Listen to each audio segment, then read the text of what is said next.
আমার বেশ অনেকদিন থেকে ইচ্ছে ছিল আমি দিনের বেলাতে কোনো একটা টিউটোরিয়াল ভিডিও রেকর্ড করব আর এই যে হালকা রোদ পড়বে সেই মোমেন্ট আমি ক্যাপচার করব, কিন্তু দেখা যায় ম্যাক্সিমাম টাইমে সময় স্বল্পতার কারণে দিনের বেলাতে সেভাবে আসলে টিউটোরিয়াল ভিডিও করার আমি কখনোই সময় পাই না। তবে আজকে আমি একটু ফ্রি ছিলাম আর কোনো কাজ ছিল না, তাই মনে হলো আচ্ছা ঠিক আছে নতুন কোনো একটা ডিজাইন আজকে ট্রাই করা যেতে পারে। আর এত মিষ্টি একটা রোদ ছিল, যেহেতু লাস্ট কয়েকদিন থেকে অনেক বৃষ্টি হচ্ছে, অনেকদিন পরই বলতে গেলে এরকম রোদ উঠেছে, যেটা আমার কাছেও ব্যক্তিগতভাবে খুব ভালো লাগছিল। আমি প্রচন্ড এনজয় করছিলাম রোদের মধ্যে বসে থেকে ডিজাইন করা। প্রথমে ভাবছিলাম কোনো একটা নন ব্রাইডাল ডিজাইনই হয়তো আমি করব, কিন্তু তাৎক্ষণিক আমার মনে হলো লাস্ট কয়েকটা দিন আমি এত বেশি ফ্লোরাল ডিজাইন করেছি, আমার হঠাৎ করে মনে হলো রয়্যাল কোনো একটা ডিজাইনের টিউটোরিয়াল করা দরকার। সেজন্য আমি একদমই বেসিক একটা রয়্যাল ডিজাইনের টিউটোরিয়াল আপনাদের জন্য করেছি। আমি কিন্তু এখানে কোনো কঠিন কোনো কিছু করিনি, জাস্ট শুধুমাত্র একটা মহল আর হচ্ছে ময়ূর অ্যাড করে আমি চেষ্টা করেছি যতটুকু সম্ভব সহজভাবে এই টিউটোরিয়ালটি আপনাদের সঙ্গে শেয়ার করতে। আশা করছি আপনারা একবার দেখলেই পারবেন।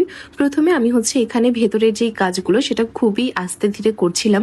এই কাজগুলো করার সময় কিন্তু কখনো তাড়াহুড়ো করা যাবে না, আমাদেরকে যতটা সম্ভব সময় নিয়ে আস্তে ধীরে প্রত্যেকটা প্যাটার্ন ফুটিয়ে তুলতে হবে।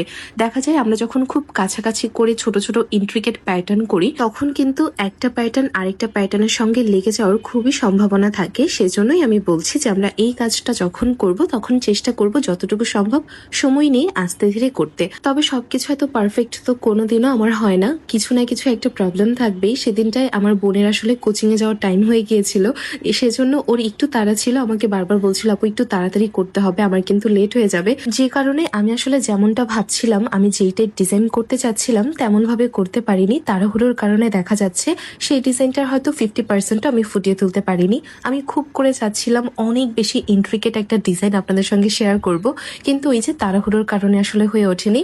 কিন্তু পরবর্তীতে মনে হলো যতটুকু হচ্ছে ততটুকুই মন্দ কি, আমি ততটুকুই আপনাদের সঙ্গে শেয়ার করি। আপনারা রয়্যাল ডিজাইনগুলো এত বেশি পছন্দ করেন, কিন্তু আমার মনে হয় আমার রয়্যাল ডিজাইনগুলোকে এখনো আরো বেশি প্র্যাকটিস করা দরকার। আমার কেন জানি ব্যক্তিগতভাবে মনে হয় যে আমি যদি আরেকটু এটার পেছনে সময় দিই তাহলে আমার রয়্যাল ডিজাইনের ফিনিশিংটা আমি আরেকটু বেটার করতে পারবো। যদিও এখন মোটামুটি ভালোই হয় আলহামদুলিল্লাহ, কিন্তু তারপরেও আমার মনে হয় যে আসলে আমার আরো অনেক কিছু শেখার বাকি আছে। এখানে আমি যে ফিলাপের কাজটা করছি সেটা কিন্তু অনেক সময় নিয়ে করতে হবে, যেটা আমি আমার ম্যাক্সিমাম ভিডিওতে আপনাদেরকে বলি। আপনারা কিন্তু কখনোই তাড়াহুড়ো করবেন না এই কাজগুলো করার সময়। এই ছোট ছোট জিনিসগুলো যদি আমরা মাথায় রেখে কাজ করি তাহলে কিন্তু আমাদের ডিজাইন অনেক বেশি সুন্দর হয়ে যায়। কিন্তু আমরা ভাবি যে জাস্ট আমরা সময় বাঁচাবো, যত তাড়াতাড়ি আমরা ডিজাইন শেষ করতে পারবো ততই বোধহয় ভালো, কিন্তু না, আমাদের কখনোই সময়ের দিকে ফোকাস দিলে চলবে না, আমাদেরকে ডিজাইনের দিকে ফোকাস দিতে হবে। এখানে আমি কিন্তু প্রথমে যে বাহ্যিক অংশগুলো সেগুলোকে আগেই নিচ্ছিলাম, তারপর ভেতরে যে ফিলাপের কাজগুলো আমি সেগুলো সুন্দর মতো করে করছিলাম, কোনো রকম তাড়াহুড়ো আমি করিনি। তবে এতটুকু ডিজাইন রেকর্ড করতেই কিন্তু দেখা যাচ্ছে আমার প্রায় 30 মিনিট মতন সময় লেগে গিয়েছিল। আমি জানি না সেদিনটা আমি এত রিল্যাক্স ছিলাম, আমি এত আস্তে ধীরে কাজ করছিলাম। যখন আমি টিউটোরিয়াল করি ম্যাক্সিমাম টাইমে আমি এত রিল্যাক্স কখনোই থাকি না, কিন্তু কোনো একটা কারণে সেদিনটা আমার কোনো তাড়াহুড়ো ছিল না, আমি অনেক আস্তে ধীরে করছিলাম। আমি ভেবে নিয়েছিলাম যেহেতু আমাকে ওকে তাড়াতাড়ি ছেড়ে দিতে হবে, তাই অল্প সময়ে দরকার হয় আমি অল্প একটু ডিজাইন করব, কিন্তু যতটুকু করব ততটুকু একদম আমি সুন্দরভাবে ঠান্ডা মস্তিষ্কে করব। আর আপনারাও চেষ্টা করবেন যখন আপনারা প্র্যাকটিস করবেন সেই টাইমটাতে একদম আপনাদের ব্রেনকে রিল্যাক্সে রেখে কোনো রকম বিষয় নিয়ে টেনশন না করে, কোনো রকম বিষয় নিয়ে ওভার থিঙ্কিং না করে, তারপর আস্তে ধীরে জাস্ট সম্পূর্ণ ফোকাসটা আপনার যাতে ডিজাইনে থাকে ততটুকু অ্যাটলিস্ট আপনি নিশ্চিত করে রাখবেন। এখানে আমি কিন্তু দেখতে পাচ্ছেন ময়ূরটাকে এঁকে নিয়েছি। আমি চাইলে ভেতরের কাজটা আগেই করতে পারতাম, কিন্তু আমার মনে হলো আগে বাইরের দিকের থেকে কাজটা শেষ করে ফেলি, তারপর আমি এখানে ভেতরের দিকের যেই কাজগুলো আছে ময়ূরের সেটা করব। এখানে কিন্তু আমি যে হামসের চেনগুলো আঁকাচ্ছি আপনারা চেষ্টা করবেন একটু ছোট করে সুন্দর করে এই হামসের চেনগুলো আঁকাতে, তাহলে কিন্তু আপনার ডিজাইন দেখতে ভালো লাগবে।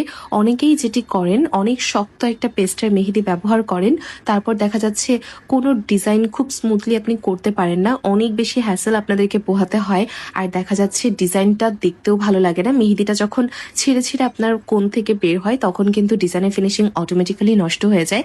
তাই চেষ্টা করবেন আর্টিস্ট ফ্রেন্ডলি কোণ ব্যবহার করে তারপর প্র্যাকটিস করতে। তবে আমরা কিন্তু কোনো রকম মেহেন্দি বিক্রি করি না, তাই আপনারা অনুগ্রহ করে আমাদেরকে ইনবক্স করে বলবেন না আমরা যাতে আপনাদেরকে মেহেদি প্রোভাইড করি, এরকম কোনো সুযোগ নেই। আমি আসলে কোনো মেহেদি তৈরি করতে পারি না, আমি কোনো রকম মেহেদি বানাইও না এখনো পর্যন্ত। যদি ইন ফিউচার এরকম টাইপ আমি কিছু করি তাহলে সেটা অবশ্যই পেজে আপডেট দিয়ে আপনাদেরকে জানিয়ে দিব আমি। এখানে আমি তারপর ময়ূরের ভেতরে যে কাজটুকু ছিল সেটা করছি। ময়ূরের এই যে পেখমের অংশটা, এখানে আমি লোটাসটা অ্যাড করার সময় আমার একটু অসুবিধা অসুবিধা হচ্ছিল। যেহেতু লোটাসটা সবসময় আমরা আমাদের দিকে মুখ করে আর্ট করি, তাই আমরা কিন্তু সেভাবেই অভ্যস্ত হয়ে গিয়েছি। যখন লোটাসটা আমি একটু উল্টোভাবে করার চেষ্টা করছিলাম, আমার এখানে বেশ অসুবিধা হচ্ছিল। যদিও একদম পারফেক্ট যেই লোটাসের শেপটা আমি দিতে পারি এখনো পর্যন্ত, সেই শেপটা আমি এখানে পুরোপুরি দিতে পারিনি, কিন্তু তারপরও যতটুকু হয়েছে আলহামদুলিল্লাহ। চেষ্টা করতে হবে আরও, যাতে আমরা উল্টো করে কিংবা সোজা করে যেভাবেই আঁকাবো সেভাবেই আমাদের লোটাসটা দেখতে পারফেক্ট হয়। এখানে আমি ছোট করে কিছু পাতাও অ্যাড করে দিয়েছি লোটাসের সঙ্গে। আর চাচ্ছিলাম না খুব হিজিবিজি কোনো ডিজাইন আমি এখানে করতে, সেজন্য আমি জাস্ট ময়ূরের পেখমটা খুবই সিম্পল রাখার চেষ্টা করেছি। তারপর আমি ভাবছিলাম এখানে আমি লোটাস অ্যাড করবো কিনা, কিন্তু পরবর্তীতে মনে হলো যে লোটাস অ্যাড করতে গেলে, তার মাঝে ডিজাইন করতে গেলে অনেক সময় লেগে যাবে। যেহেতু আমার হাতে সময় কম ছিল, তাই যতটা ফাঁকিবাজি ডিজাইন এখানে করা যায় আমি ঠিক ততখানি ফাঁকিবাজি ডিজাইনই আপনাদের সঙ্গে শেয়ার করেছি। আর আজকের টিউটোরিয়ালটি এতটুকুই। আমি পরের পার্টটা হয়তো খুব সুন আপলোড করব। সে পর্যন্ত সবাই ভালো থাকবেন। আর আজকের ভিডিওটা কেমন লেগেছে সেটি কিন্তু আমাকে অবশ্যই কমেন্ট করে জানাবেন। আর আপনারা পরবর্তীতে কী টাইপ টিউটোরিয়াল আমার কাছে চাচ্ছেন সেটাও কমেন্টে দিতে পারেন। সেটা হতে পারে ব্রাইডাল কিংবা নন ব্রাইডাল, যে কোনো টাইপ ডিজাইন।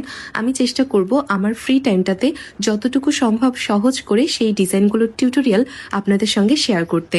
আমি টিউটোরিয়াল করতে গেলে মাঝে মধ্যে ডিজাইন খুঁজে পাই না যে আমি আসলে আজকে কী ডিজাইনের টিউটোরিয়াল বানাবো।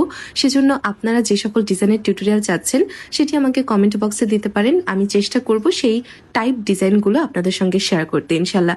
তাহলে ভালো থাকবেন সবাই, দেখা হবে পরবর্তী ভিডিওতে। আল্লাহ হাফেজ।